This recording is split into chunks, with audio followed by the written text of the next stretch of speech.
السلام علیکم افغانستان بندار له نجیبې سره خدای دې وکړي چې ټول روغ او جوړ اوسېږئ او زموږ د بندار سره که تاسو غواړئ چې یو ځای شئ نو کولی شئ د بندار کوم زموږ ایمیل ادرس ته په هغې موږ ته ایمیل راولیږئ او کولی شئ چې زموږ فیسبوک پاڼه چې کومه ده په هغې باندې موږ ته خپل کمنټ پرېږدئ او نن موږ دوه مهمې موضوعات لرو او هغه موږ ټاپکس چې دي هغه موږ شیر کړي دي شریک کړي دي له تاسو سره د فیسبوک د لارې د چې کوم د بندار فیسبوک پاڼه ده او د بندار چې کوم فیسبوک نه انستاګرام اکاونټ دی د هغې د لارې موږ شریک کړي تاسو کوئ چې د انستاګرام د لارې هم موږ سره خپلې پوښتنې شریکې کوي دوه مهمې موضوع یو خو ده هارمونز صحیح ده چې زموږ د بدن ډیر مهم هغه ده چې کله زموږ هارمونز امبالانس شي نو بیا موږ ته رقم مریضۍ پیدا کیږي زنانو ته سړو ته د مخ د دانو نه واخلي او د غوږ د دې ایرپیس ته غورځېدو پورې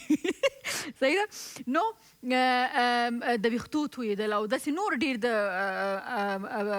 مریضۍ چې دي انسان ته پیدا کیږي هغه وخت چې کله د هارمونز امبالانس وي صحیح ده نو تاسو هم کولی شئ چې موږ سره خپلې پوښتنې شریکې کړئ هغه که نجونې که هغه هلکان نو او بله موضوع چې ډېره زیاته مهمه ده او هغه مهمه موضوع چې ده هغه نیګیټیویټي ده هغه د زموږ او ستاسو په منځ کې چې موږ وایو که نه د منفي سوچ او د جنګیره خلک لکه د یلدا غوندې که نه نو په دې باندې به خبرې کوو تاسو خپلې پوښتنې خپل نظر شریکولی چې چا نظر چې ډېر ښه نو هغه به زه خپرونه کې شاملوم همدې سره زو د یلدا جان خواته یلدا جان خوش آمدید سلام علیکم نجیبه جان قند خوب هستی خوب هستین بخیر تشکر زنده باشی یک سلام گرم به تمام بیننده عزیز آرزو میکنم همیشه سرحال و صحتمند و لبخند در لبایتان باشه مثل شما آره دیگه نجیبه جان امروز یک نوع غذای پنیری در نظر گرفتیم دوستای عزیز که به شما آماده کنم این غذا را میتونین که در دیگر یکیام که گوش نمیشین میتونین بخورین از طرف صبح میتونین استفاده کنین یعنی از طرف چاشت و شب میتونین کسایی که کمتر اشتیا داره از طرف شب میتونه که استفاده کنه ولی از طرف چاشت نه طرف چاشت چون اشتیا زیاد است باید یک غذای خوب هم تا سنگین باشه بسیار باز قدر سنگین نیست صبح کس دوستای عزیز ما اینجا گوشت مرغ داریم گوشت مرغ است تخم است رومی است کچپ تند است نان دبل روتی است شیر است کچالو است یک دو عدد برای چپس دیگه نمک عادی است مرچ سیاه است نمک چینایی گرم مساله پنیر ورقی داریم دوستای عزیز و مسکه دیگه ما گوشت اول ایفا ببینیم که چند شده نجیبه جان باز پس میریم طریقش هم در موتر بشینیم که روان شدیم ما طرف پرایس لیست روان شدیم پنیری خواړه لازمه مواد سپینه ډوډۍ یا ډبل روټي یوه بسته 50 افغانۍ د چرګ د سینې غوښه 250 ګرامه 50 افغانۍ د پیتزا ورقي پنیر یوه بسته 120 افغانۍ د چرګې هګۍ 4 دانې 28 افغانۍ کچالو 2 دانې 15 افغانۍ کوچ 100 ګرامه 12 افغانۍ شیدې 2 ګیلاسه 60 افغانۍ د رومیانو ترخه کچپ او مساله د ضرورت وړ بله ها سایز خود چطور دوستای عزیز همین گوشت که گرفتین گوشت سینه مرغ کوشش کنین که تا ورقی را توته کنین که به خاطر که زود نرم شوه گوشت سینه مرغ تان که ورقی توته کردین کمک نمک چینایی سرش پاش میدین کمک مرچ سیاه نمک عادی گرم مساله باز یک کمک مسکه است اینجا مسکه را مندازیم اینجا در تخم پزی مسکه وقت آب شد ایرا میمانیم که کمک سرخ شوه بسیار کم این وقتی که سرخ شد بعد از او کیره کشیدیم از بین از باز نان میگیریم بغلایش به این شکل بغلایش برش میکنیم تنها وسطش میمانه یک توته از گوشت مرغ دلای نان قرار میدیم در سرش یک ورق پنیر پیزا را میمانیم پنیر ورقی را بعد از او یک نان دیگر پس در سرش میمانیم باز از این مسکه کمک در تخم پزی روغن کی را سرخ کردیم روغنش دور نمیکنیم پس میمانیم که گرم شود این پشت رویش باز در یک کاسه تخم بم میزنیم که یک کمک شیر مندازیم این نان داخل شیر تخم پشت روی میکنیم که تخم شیر در مغز خود کش میکنه بعد از اینکه در مغز خود گیره کش کرد تخم پزی ما روغن داغ شد ایره میمونیم پشت رویش سرخ میکنیم خب بعد از اینکه سرخ کردیم بعد از ایره میکشیم دوستای عزیز در بشقاب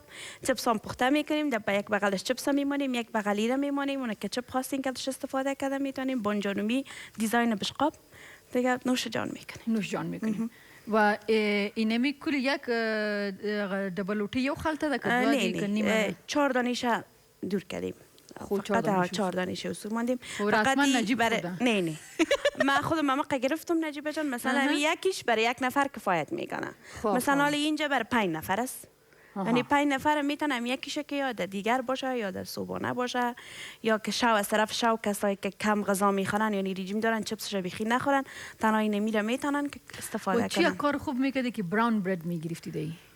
باز به خاطر از این که نجبه جان بازو کس همی شیر چیزا را صحیح به خود کش نمیکنه از او خاطر باز من خواستم که از استفاده کنم. خب من نمیفهمیدم اونم دیروز که قارت آمد نجیبه خفنش یک راست بگویم تو اصلا هیچ اشپزی یاد نداری. تشکر گفتم میدن امروز فهمیدی از اول باید میفهمیدی که باید یاد داره. تاسو خپل اشپزی ته ادامه ورکړئ او زما تاسو د ایمیل خواته bandar@arianatelevision.com باندې تاسو موږ ته ایمیل رالیږلی دي. سلام به نجیبه جان و یلدا جان عزیز. ډیره مننه. ډیره مننه. از خداوند آرزو موفقیت بیشتر برایتان خواهند. اوکی فهمیدین نی؟ صحیح. رویا قریشی هستم از کشور هالند. من همیشه برنامه‌های تعقیب میکنم. ماشاءالله خیلی با کارت موفق هستی. همیشه موفق باشید. تشکر عزیزم رویا جان عزیز از هالند. در هالند چی گپاست؟ آواز یاد سرد باشه. مگم این روزا چیم بسیار هوای سرد است. ای محترم میبینین ای عکسش روان کده میگه زما سیلی کلی. سلام علیکم زمونږ خوږی او ګرانې نجیبی خور استخ پرونه مو ډیره زیاته خوښیږي. زما نوم زخمی نظر محمد دی د پکتیا څخه ماته دا ایمیل را لیږلی دی. نو عکس زه چې وایم چې تاسو عکسونه راولېږئ د دې دپاره یم چې د چا کلیزه یعنې سالګرۍ وي یا یې د واده سالګرۍ یا بیا د واده سالګرۍ یا چې دی خپله چې کومه ورځ باندې پیدا شوي د زوکړې کلیزه نو هغې عکسونه راولېږي. نو داسې عکسونه مه رالږه که نه بیا زه خوب کې ډارېږم دا صحیح ده. بیا سلام نجیبه جان قند من عمران هستم. سلامهای من و خواهر قندم ملکه جان را قبول کنید و همچنان عکسای سالگیری من ملکه جان را حتما نشر کنین. عزیز دل دی یک عکس دی فوکس است صحیح است و دویمی که ملکه یک ملک هم است. من همیشه میگم که عکسی اون نفر روان کنید که سالگیریش است نه کل گروپ نه صحیح. بازم تشکر برین دمه واخلی دمه.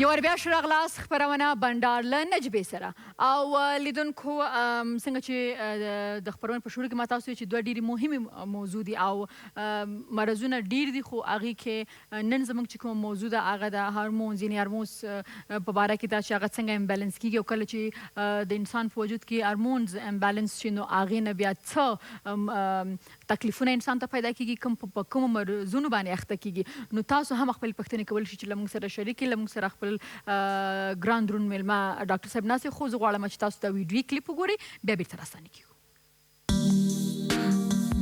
هورمونونه کیمیاوي توکي دي چې د غدواتو لخوا افرازيږي او د بدن په بلې برخې اغیزه کوي. د حجروي میټابولیزم لپاره د ډېرې لږې کچې هورمون ته اړتیا ده. دا یوه مهمه کیمیاوي ماده ده چې د یوې برخې څخه بلې برخې ته سیګنال رسوي او د بدن ټول ارګانیزمونو ته هورمونونه جوړوي. بوټي هم هورمونونه جوړوي او د فایټو هورمون په نامه یادېږي. په بدن کې هورمونونه د وینې د بهیر له لارې خپل مخن ځایونو ته لیږدول کېږي.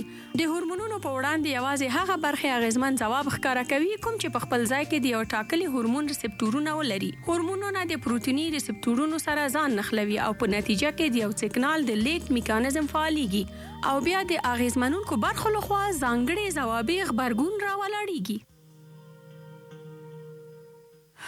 بله نو له ما سره شاولي ابراهیمي صاحب دلته ناست ډاکټر صاحب ښه راغلاست. مننه نجیبه جان. زه هم په خپل وار سره خپل سلامونه او نیکې هیلې تاسو ته د ستاسو تخنیکي همکارانو ته او ګران لیدونکو ته وړاندې کوم. ډاکټر صاحب موږ همیشه چې په افغانستان کې دوه خبرې دي تر هغې ډاکټر ته نه ځو تر څو چې ځان ښه فیصله نه کړو. په هغه لږ په شروع کې که مریض هستو نو د ځان سر په خود دوام خورو یا ډاکټر ته مراجعه نه کوو. کله چې بیخي ځان مرض ډېر موږ کې واوړي هغې نه پس ډاکټر ته ځو.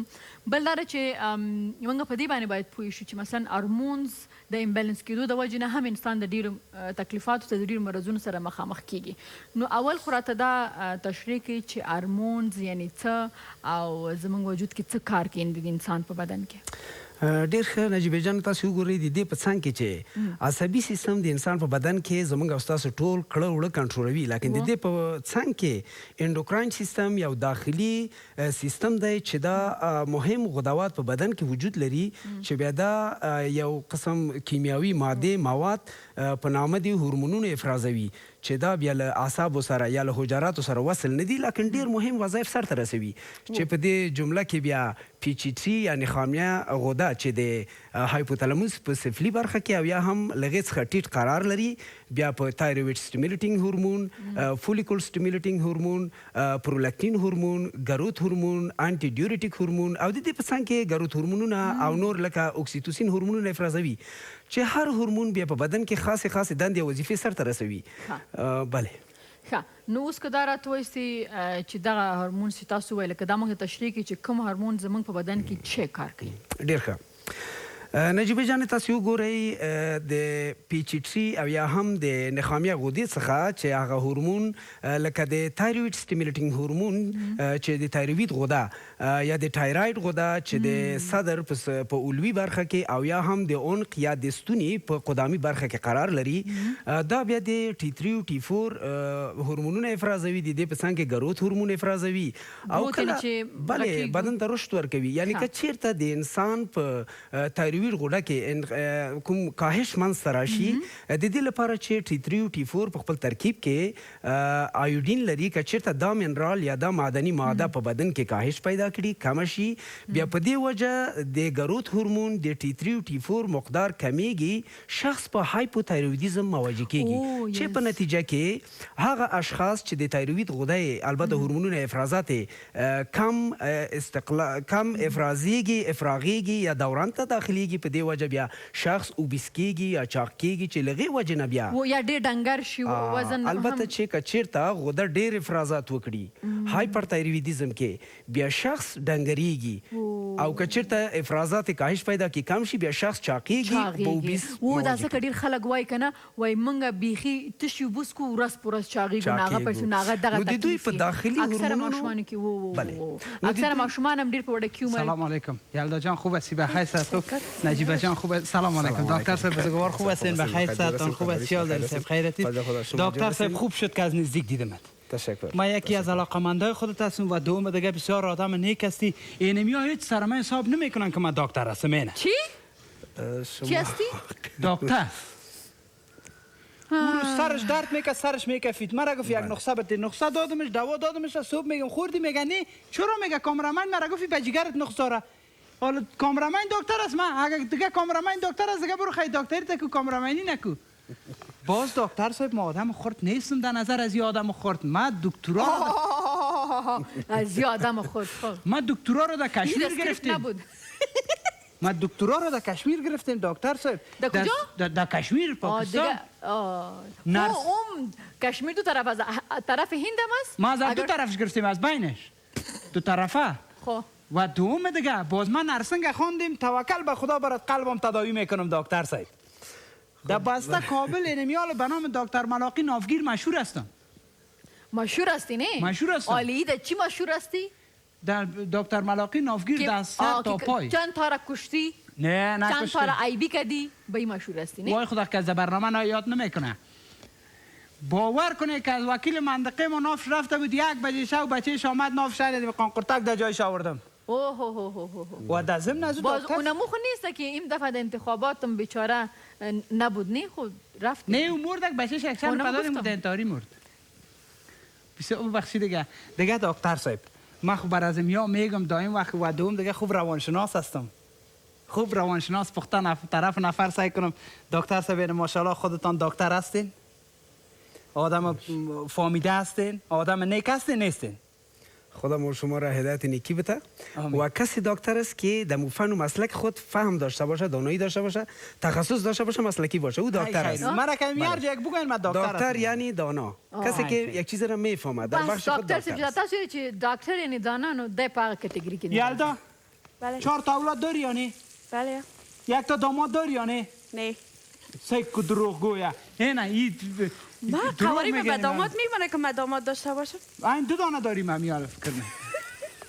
دیگه شه این نجیبه نام خدا مقبول هستی، نطاق خوب هستی، این یگانه دلیل مجرد هستی. نه کی گفت مجرد است؟ هستی نیستی مجرد؟ نه کجا مجرد هستم؟ نیستم. مجرد است دکتر صاحب. این ما برش میگم که مجرد است و امیال ما میفهم در دل چی میگرده آرزوی تا ما میفهم چی آرزو داری. چی؟ میگه چی آدم مادرمشان روان کنم خواستگاری. بدکری. خب اینه میگه پا که تو گفتی ایره فالبین میگه، ایره روانشناس نمیگه. میبخشی زیاد. ما 12 سال پنتون خواندم، 8 سال شده مسجد خواندم. خب چی؟ فهمیدی؟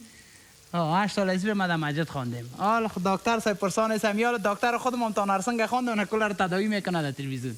کی کدام فهمیدی؟ دکتر؟ از دکتر باز معلوم میشه. باز من حبیب درانده باز میگم که رئیس صاحب او میگه که کی است برات. خب مال دکتر صاحب با اجازهت من میرم. مهربانی ها دیگه نبیایی.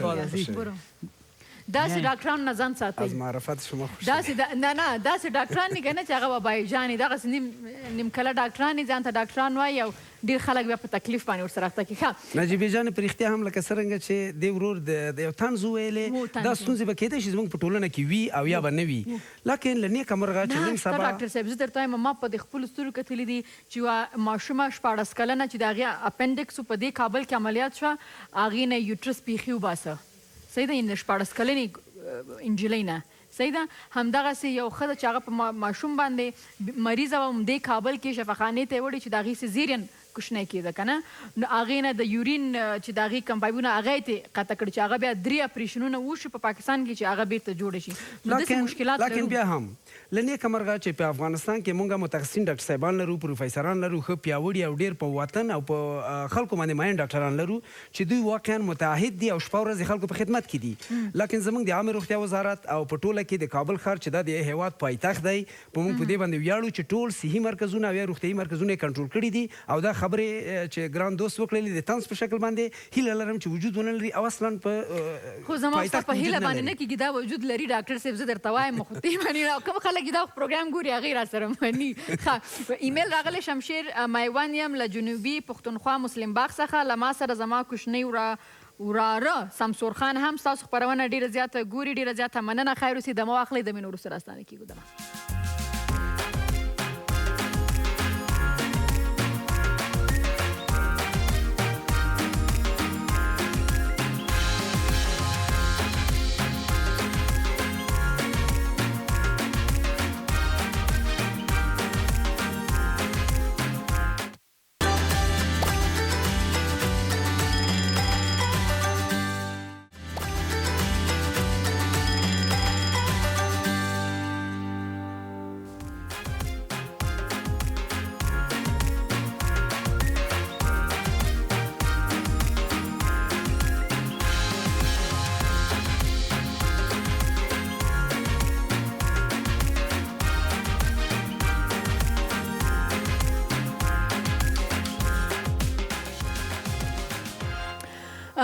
شراغلاس خپرونه بنډار له نجیبې سره.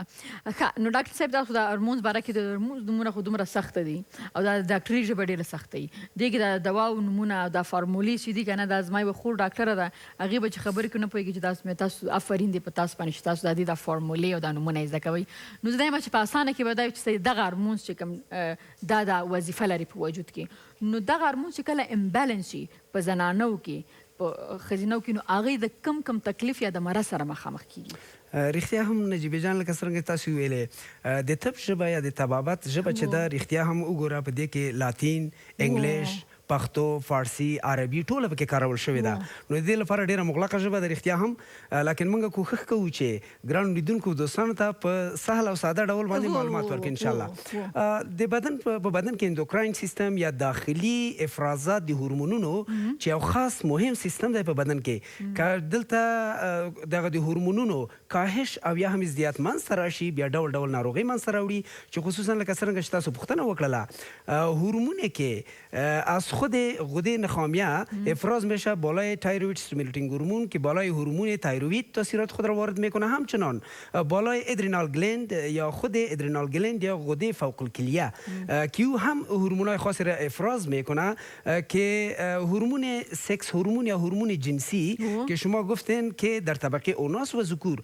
خصوصا در ذکور هورمون تستوسترون که به شکل داخلی افراز میشه از خود غده ادرینال تنبیه میشه و توسط تستس و یا خصیه ها افراز میشه که در ساخت و ساز و همچنان در تکثر و ازدیاد سپرم در مردها بسیار رول اساسی را بازی میکنه او دیدی بسان که کله چې په زنانه او کې یا په ښځینه او کې لکه استروجن هورمون پروجسترون هورمون چې دا هم په اووري یا په تخمدانونو کې د ښځو تولیدېږي او دا د ادرینال ګلند په ذریعه باندې تنبیه کیږي او دلته بیا ډول ډول تاثیرات خپل واردوي تاسو وګورئ استروجن او پروجسترون هورمونونه چې زنانه یا د ښځینه او خاص هورمونونه دي دا که کله بیلانس یې ګډوډ شي یعنی مقدار یې کاهش پیدا کړي او یا زیات پیدا کړي یعنی کم او ډیر شي نو بیا دلته په منستریشن یا د ښځو په میاشتني عادت کې او د دې په څنګ کې په پیوبرټي او یا هم په بلوغیت یا په پیغلتوب کې او د دې په څنګ کې په منستریشن او د دې په څنګ کې په پریګننسي یا په اومیندواري حملګي باندې البته چې مثبت او منفي اغیزې لرلی شي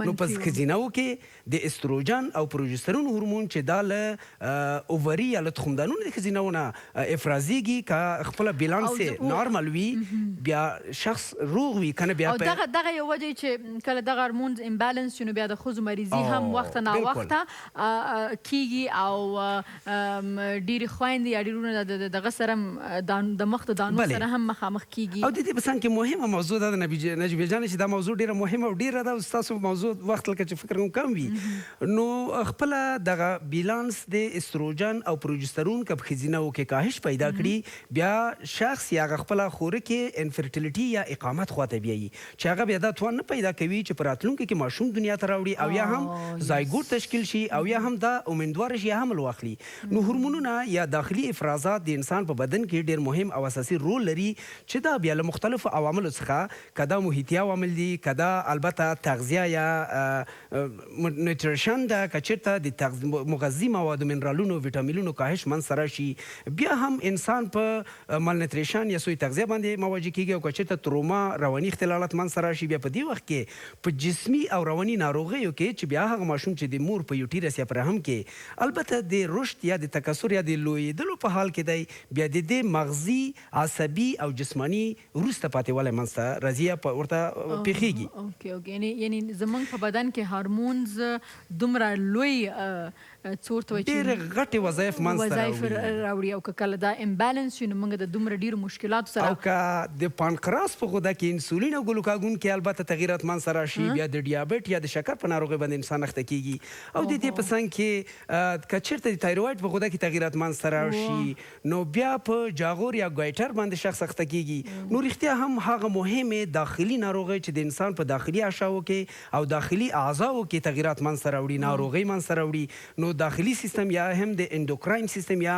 هورمونز یا هورمونونه د انسان په بدن کې ډیر اهمه او اساسي ماده ده چې دې ته باید ډیره پاملرنه وشي وختم زه فکر کوم چې دوی کدا ډیر د امبالانس کې څنګه بلې کچرته د هورمونونو سویه لوړ شي زمونږ د بدن هر څه چې دی هغه د هورمونز سره تړلي دي یعنی زمونږ بدن کې څونه هورمونز دي هغه زمونږ د سترګو د نظر سره واخلي د ویښتو سره واخلي زمونږ د سکین سره واخلي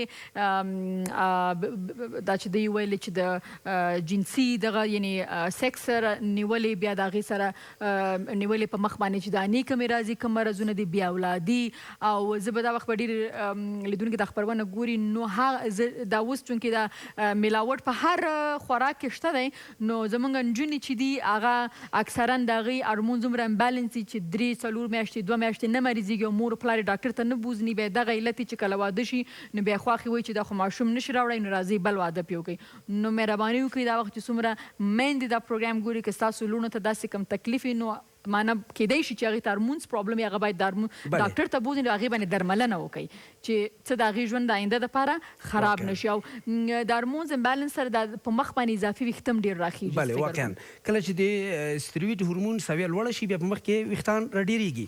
نو نجیبه جان ډېرو به ما ډېرې خبرې وکړې ته به زه ډاکټر یم. نه تا خو ښه معلومات ورکړه په عام ډول باندې لیکن اساسي خبرې دا دي تاسو وګورئ انټي ډیورټیک هورمون او یا هم ADH هغه هورمون دی چې په نخامیه غده کې البته تنبیه کېږي افرازیږي او بیا د انسان وینه چې البته د کلیا یا د پښتورګو له لارې یا د بډوډو له لارې تصفیه کېږي نو 99% وینه یا خپله دغه اوبه د بدن یا پلازما بیرته بدن ته داخليږي لیکن 1% یې له بدن څخه اطراح کېږي. که چېرته انټي ډیورټیک هورمون فعال نه وي بیا د دې سویه لوړېږي او البته ډېرې اوبه له بدن څخه اطراح کېږي د ادرار په ډول باندې بیا انسان له ډیهایډریشن او یا هم له هایپولیمیک شاک سره مواجه کېږي چې دا وژونکی حالت دی او هایپوګلیسیمیا هم چې د پانکراس غده کې د انسولین مقدار کم شي بیا هم انسان له شاک سره مواجه کېږي او د مړینې لامل کېږي. نو د انسان په داخلي اعضاو کې یا په داخلي سیستم کې انډوکراین سیستم کې چې کوم مهم هورمونونه افرازېږي د دې لپاره ستاسو وخت کم دی او د هورمونونو موضوع ډېره مهمه او ډېره په زړه پورې موضوع ده. نو هورمونونه په انسان په بدن کې ډېر اساسي رول لري. نو هیله لرو چې خپل هورمونونه وقتاً فوقتاً چک کړو او صحي مرکزونو ته لاړ شو تر څو متخصصین ډاکټر لابراتواري معاینات اجرا کړي او تر څو وکولای چې تر دې د دې نه مخکې چې د ډېرې غټې مریضۍ سره مخامخ شو خپل علاج وکړو. ډېره مننه ډاکټر صاحب چې راغلی. خیر اوسئ. زموږ خپرونه همداسې دوام لري خو دا وخت دمه را دمه اخلو بیا بېرته راستانه کېږو.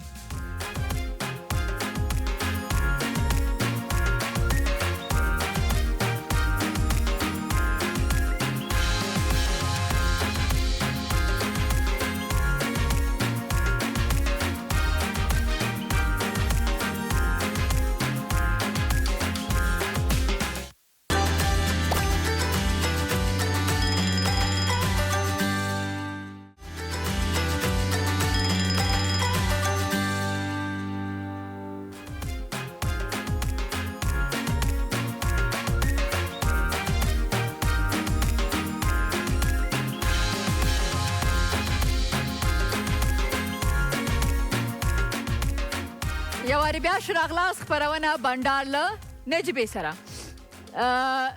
زموږ موضوع به تاسو ته معلومه وي خو ما دا مېلمه چې زما نن کوم راغلی ده که نه دا عظیمي صاحب زما جرمانه هغه دی دا څه ورته قرضدار جرمه دی. صحیح ده.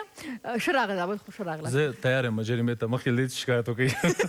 صحیح ده که نه. سلام تاسو ته نجیبه جان د بنډار خپرونې ټولو قدرمنو او عزتمندو لیدونکو او اوریدونکو ته په لارو بر کې په لارو بر کې او موږ د مې کې دا خبره کوو د ما ته ویلې چې یو موضوع شریکه کړې ده خپل فیسبوک پاڼه باندې تاسو لاړ شئ ډېر مهمه موضوع ده هغه ویې نه ما ته نجیبې چې کله داسې موضوع چې هغه ټولنې ته ضروري دي باید موږ په هغې خبرې وکړو ضروري ده چې موږ هغې باره کې معلومات ولرو. نو بیا خلک ښکنځل کوي نو مار دې ډاکټر صاحب په کیسه کې مه کېږه ما ته وایي چې ته په کیسه کې کېږې مار دې مې که زه په کیسه کې وایي زه به دلته نه وم نازه زه به چېرته ناست وم یو انغري ته به ناست وم پزه به مې توره وه یو 5-6 ماشومان وو چې هغه پزه به یې ده څوک به چې چا به سر به بر و زه به هلته ناست وم هغه ځای کې ناست وم. دا چې د خلکو خبرو ته غوږ نه نیسه صحیح ده نو ځکه دلته ناست یم او تاسو ویل چې تاسو به چېرته او زه به چېرته وم ده ویل زه به چېرته په غر روان وم لرګي به مې رابار کړي بوټي به مې راوړل او بوټي به مې راوړل. ښه زموږ نن موضوع چې کومه ده هغه موږ غواړو چې هغه تاسو د ویډیو کلیپ وګورئ بیا بېرته راستانه شو بیا په هغې باندې خبرې کوو.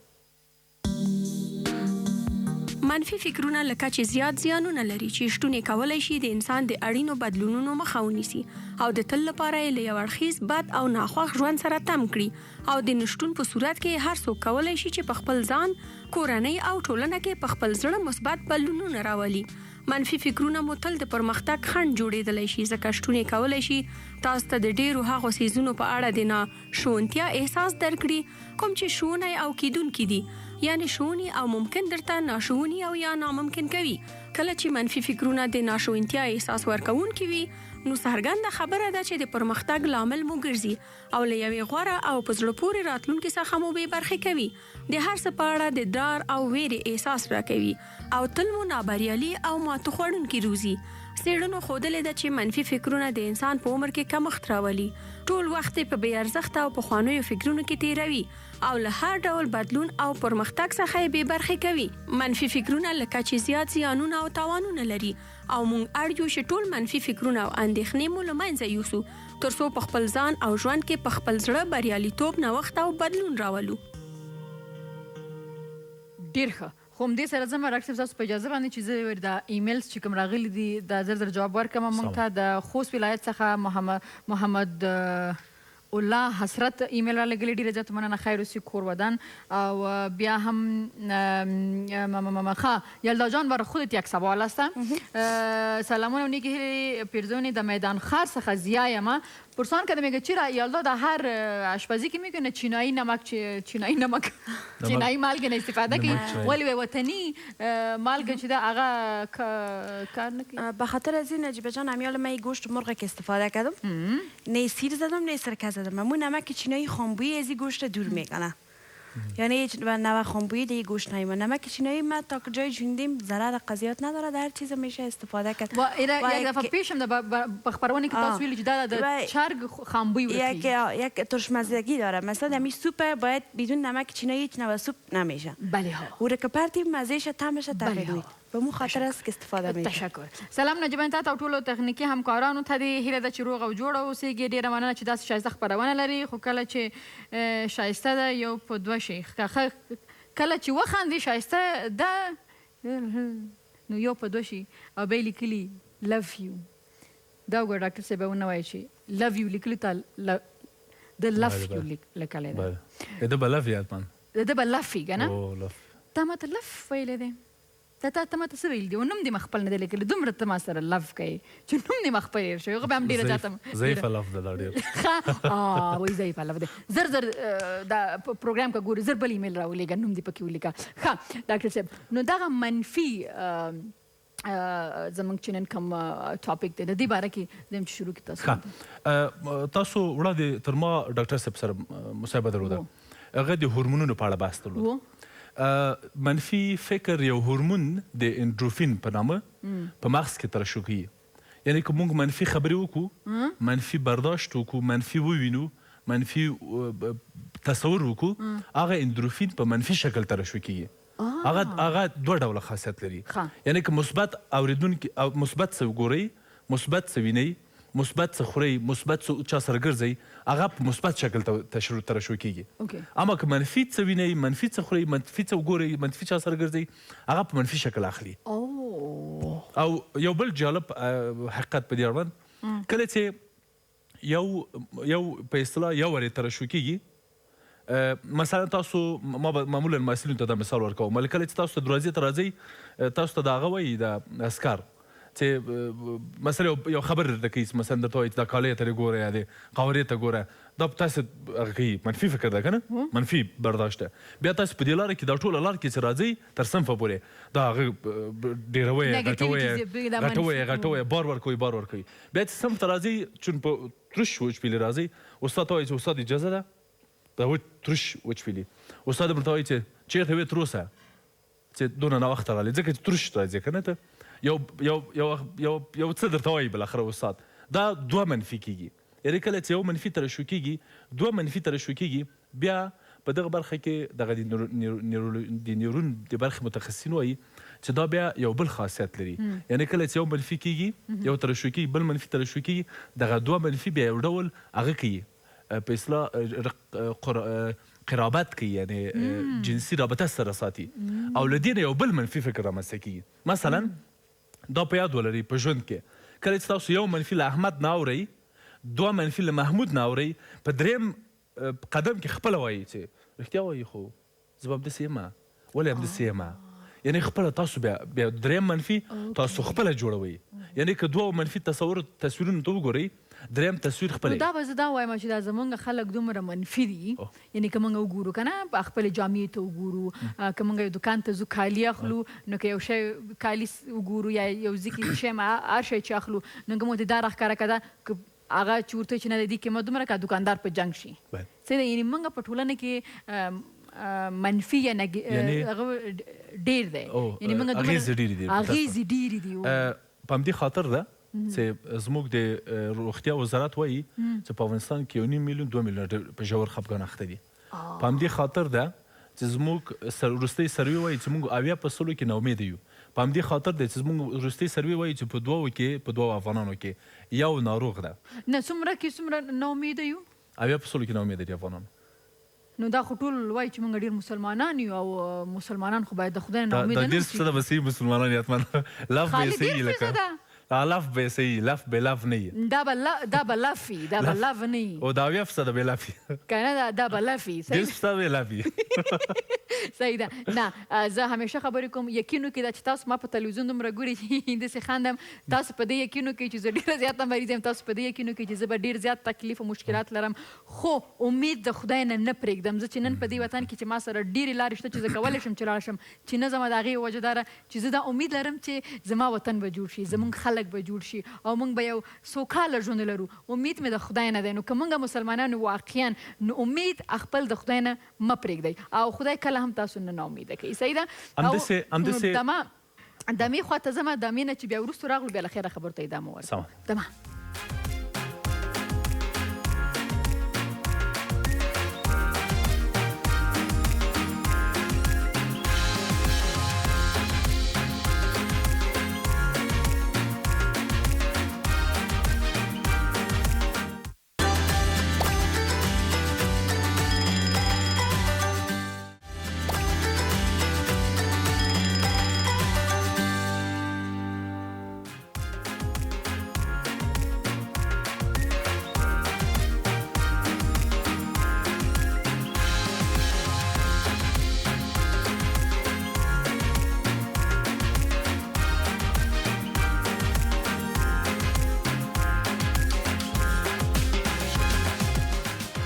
راغلاست خبرونه بندارله نجیبی سره ما ساندویچ خوردم کلش ساندویچ خوردم خوزه ساندویچ سعیدم غذای چی؟ غذای پنیری. غذای پنیری ما خلاص کردم دکتر صاحب خلاص نکردم به خاطر که یلدا جان که از قصد به اونا کلش سوخته داره. وقفه کم بود. خب وقفه کم بود خب بعد از وقفه سعیده بعد از وقفه باز حال قابتانه ببینیم. خب میبینیم بخیر. خب هغه خواړم زه غواړم چې یو شارټ تاسو وګورئ چې دا خواړې تیار کړو یقینا ډېر ښایسته دي او دا که تاسو د مازدیګر ماښام په وخت کې د چای سره تیار کړئ یلدا جانې زموږ خویندې تاسو کله میلمانه راشي هغې سره تیار کړئ او د شپې سیم خلک وایي چې ډېر لایټ باید خوراک وکړو که نه نو دا که وخورو ډېر خوند به وکړي. ای های های های ښه ډاکټر صاحب د تاسو ټولو به ورته څنګه زړه کېږي دا خلک چې تلویزیون ته ناست دي هسې چې اوس یې ډوډۍ مخکې زه معذرت غواړم د نجیبې له خوا نه دوستانو ولې خپل خوان ولا ټول هغه د معدې تکلیف دی پیدا ټول نه خو څنګه د ډوډۍ وخت ډېرو خلکو به ډوډۍ خوړل ماړه به وي زه داسې وایم ښه ډاکټر صاحب ناوخته ده ناوخته ده که نه ډاکټر صاحب دا راته وایي چې که دغه منفي فکر یا دغه نیګیټیویټي په یو کورنۍ کې وي یعنې په یو فامیل کې په یو کور کې دغه نیګیټیویټي خواښې ده اندرور ده او زوی ده او لور ده او سخر ده نو دا راته وایي چې د دې فامیل په خلکو باندې به څه اثر کوي څه مشکلات زه فکر کوم چې تر ټولو ډېر اغېز تر ټولو بد اغېز تر ټولو شوم اغېز یې په کورنۍ ده یعنی د خاوند او د میرمنې ترمنځ هغه وخت خوند لذت او مینه له ژوند ځي له ژوند هغه وخت مهر او محبت او درناوی له منځه ځي چې د دوی په ذهن کې ځینې منفي فکرونه را پیدا شي یعنی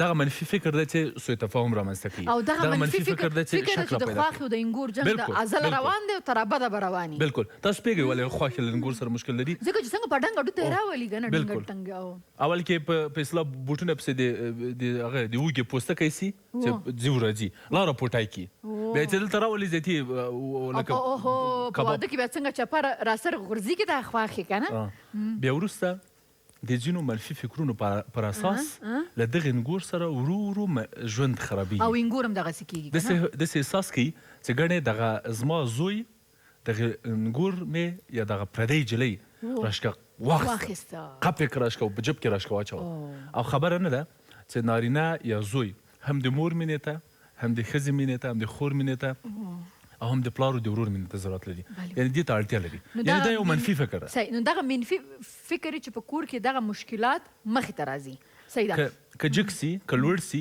منفي هیجانونه یا ایموشنل پیدا کوي او دغه منفي هیجانونه تاوتریخوالی مینه سړی رابطې سړی خوږ ژوند خرابوي او ورو ورو موږ دې ته مخه کوو چې موازي اړیکې جوړې کړو، خیانت وکړو، دویمه ښځه وکړو او یا بجور خبره یا لرې شو د یو بل نه لرې شو. او دغه خفګانونه بیا په کلونو کلونو دوام کوي. او ما داسې فامیلونه کتلي چې هغه د دغه منفي اغېزو د وجې نه، فکر د وجې نه، نیګیټیویټي د وجې نه د یو بل نه د وینې رشتې خو جدا شي د ډېرو کلونو لپاره.